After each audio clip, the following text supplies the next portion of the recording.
ओम शांति। पुस्तक पठन श्रीमद् भगवत गीता रहस्य। लेखक ब्रह्मा कुमार सुधांशु शेखर मिश्र। द्वितीय खंड सांख्य योग।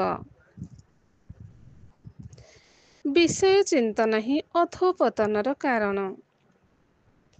ध्यायतो विषयान् पुंस संगस्तेषुपजायते संगात् संजायते कामः कामात् क्रोधो अभिजायते क्रोधः भवति समोह समोहात् स्मृतिविभ्रमः स्मृतिभ्रंशात् बुद्धिनाशो बुद्धिनाशात् प्रणश्यति रागद्वेषवियुक्तेषु विषयानिन्द्रियश्चरन् आत्मवश्य विधेयात्मा प्रसादाधिमधिगच्छति प्रसादे सर्वसुखानां हानिरस्योपजायते प्रसन्नचेतसा ह्यासु बुद्धिः पर्यवतिष्ठते नास्ति बुद्धिरयुक्तस्य न चायुक्तस्य भावनां न चाभावयत शान्तिरसन्तस्य कृतः सुखम् इन्द्रियाणां हि चरतां जनन्नो अनुविधीयते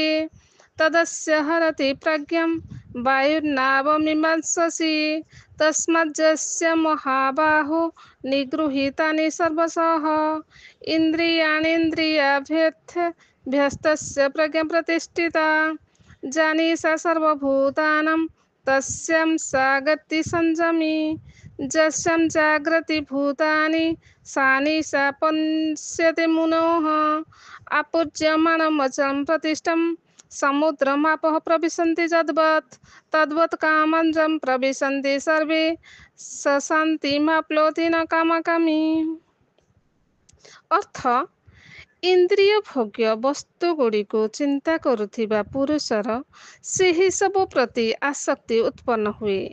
ଆସକ୍ତିରୁ କାମନା ଜନ୍ମେ, କାମନାରୁ କ୍ରୋଧ ଜାତ ହୁଏ, କ୍ରୋଧରୁ ବିମୂଢ଼ତା ଓ ବିମୂଢ଼ତାରୁ ସ୍ମୃତି ଶକ୍ତି ନଷ୍ଟ ହୁଏ, ସ୍ମୃତି ଭ୍ରଷ୍ଟ ହେଲେ ବୁଦ୍ଧି ନାଶ ହୁଏ, ବୁଦ୍ଧି ନାଶ ହେଲେ ମନୁଷ୍ୟର ପତନ ଘଟେ।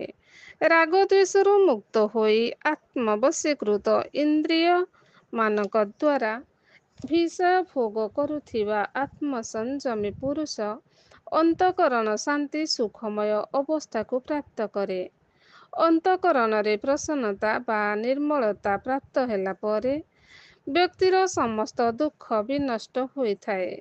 କାରଣ ପ୍ରସନ୍ନଚିତ୍ତ ବ୍ୟକ୍ତିର ବୁଦ୍ଧି ଶୀଘ୍ର ପରମାତ୍ମାଙ୍କ ସ୍ମୃତିରେ ସ୍ଥିର ହୋଇଯାଏ।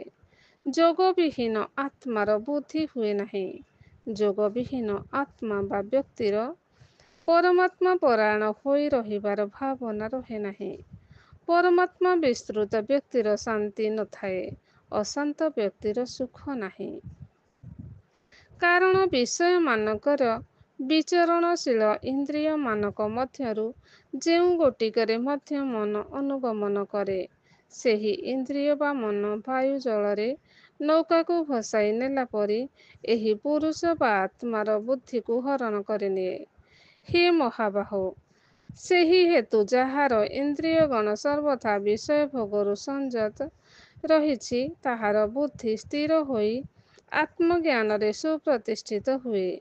ସମସ୍ତ ପ୍ରାଣୀଙ୍କର ଯାହା ରାତ୍ରି, ସେଥିରେ ଆତ୍ମଜ୍ଞାନ ଦ୍ୱାରା ଇନ୍ଦ୍ରିୟମାନଙ୍କୁ ବଶୀଭୂତ କରିଥିବା ବ୍ୟକ୍ତି ଜାଗ୍ରତ ରୁହନ୍ତି। ଯେଉଁଥିରେ ସାଧାରଣ ମନୁଷ୍ୟଗଣ ଜାଗ୍ରତ ରୁହନ୍ତି, ଆତ୍ମନିଶ୍ଚୟ ମନନଶୀଳ ବ୍ୟକ୍ତି ପାଇଁ ତାହା ରାତ୍ରି। ଯେପରି ଜଳରାଶି ସର୍ବଦା ପରିପୂର୍ଣ୍ଣ ସ୍ଥିର ଭାବେ ଅବସ୍ଥିତ ସମୁଦ୍ରରେ ପ୍ରବେଶ କରନ୍ତି, ସେହିପରି ଭୋଗ ସମୂହ ଓ କାମନା ଗୁଡ଼ିକ ଯେଉଁ ବ୍ୟକ୍ତି ମଧ୍ୟରେ ପ୍ରବେଶ କରେ, ସେ ଶାନ୍ତି ଲାଭ କରେ। ଭୋଗବାସନା ପୂର୍ଣ୍ଣ ବ୍ୟକ୍ତି ଶାନ୍ତି ପାଏ ନାହିଁ। ବ୍ୟାଖ୍ୟା: ସଂସାର ସହିତ ସମ୍ବନ୍ଧ ସ୍ଥାପନ ଦ୍ୱାରା ମନରେ ବିଷୟ ଭୋଗର ଚିନ୍ତନ ଆସେ। ଏହି ଚିନ୍ତନର କ୍ରମ ଅବ୍ୟାହତି ରହିଲେ ସେହି ବିଷୟମାନଙ୍କ ପ୍ରତି ଆସକ୍ତି ଉତ୍ପନ୍ନ ହୁଏ। ଜନ୍ମ ଜନ୍ମାନ୍ତର ବିଷୟ ଭୋଗ ଜନିତ ତତ୍କାଳୀନ ସୁଖର ଅନୁଭବ ଆତ୍ମାରେ ସଞ୍ଚିତ ହୋଇଥାଏ। ସେଗୁଡ଼ିକର ଚିନ୍ତନ ଦ୍ୱାରା ସେଗୁଡ଼ିକ ଜାଗ୍ରତ ହୋଇ ଭୋଗ ପାଇଁ ପ୍ରେରିତ କରନ୍ତି। କୌଣସି ସୁସ୍ୱାଦୁ ମନପସନ୍ଦ ଖାଦ୍ୟ ପଦାର୍ଥର ପ୍ରସଙ୍ଗ ଉଠିଲେ ବା ଚିନ୍ତନ କଲେ ତାହା ଖାଇବାକୁ ଇଚ୍ଛା ହୁଏ।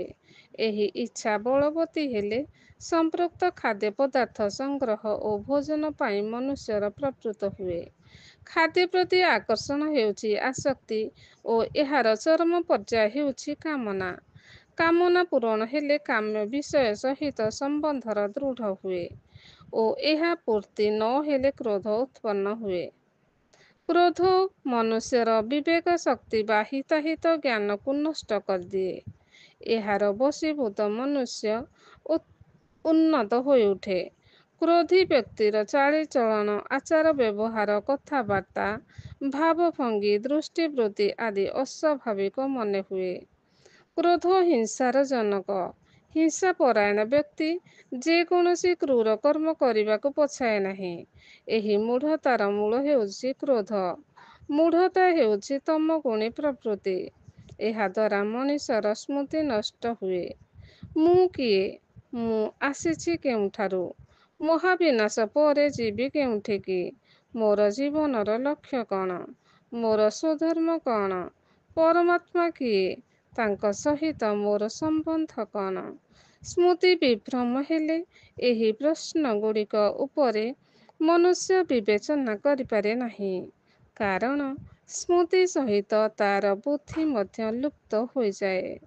ମନୁଷ୍ୟ ଜୀବନରେ ଉଡ୍ଡାନର ଆଧାର ହେଉଛି ବୁଦ୍ଧି। ଏହି ଆଧାର ନ ରହିଲେ ତାର ଅଧଃପତନ ହୁଏ। ଆସକ୍ତି, କାମନା, କ୍ରୋଧ, ମୂଢ଼ତା, ସ୍ମୃତି ବିଭ୍ରମ, ବୁଦ୍ଧିନାଶ ଓ ପତନ ଏହି ସମସ୍ତର ମୂଳ କାରଣ ବିଷୟ ଚିନ୍ତନ। ବିଷୟ ବାସନାରୁ ବିଷତୁଲ୍ୟ ମନେକରି ତ୍ୟାଗ କଲେ ଆତ୍ମତତ୍ତ୍ୱ ପ୍ରାପ୍ତି ହୁଏ। କ୍ରମଶଃ ଓମ୍ ଶାନ୍ତି।